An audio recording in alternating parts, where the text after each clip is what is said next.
জীবন গেল ভবের বাড়ি, দুঃখ আমার চিরতরি। ওই শালা শুয়োরের বাচ্চা কাম কাজ করে না, কি করি? আব্বা, কি হয়েছে রে? ক। একটা কথা কওয়ার জন্য তোমার কাছে আসলাম। কি কথা? ক। ওই রানার দোকানে 1200 টাকা বাকি আছে, টাকাটা দাও, হালখাতা করতে যাবো। টাকা পয়সা দেওয়ার জন্যই তুই বাকি করছিস? তুই কোন থেকে টাকা পয়সা আইন দিবি ডাহাতি করে ও আমি জানি না।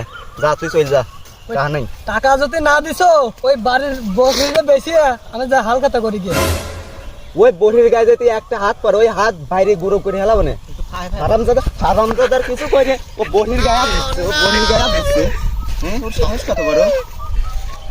জান তো চল যা। আমি ওই বড়ি বেশি আমি হালখাতা করবো, তুমি পারলে না। আবার কথা আবার হাত হাত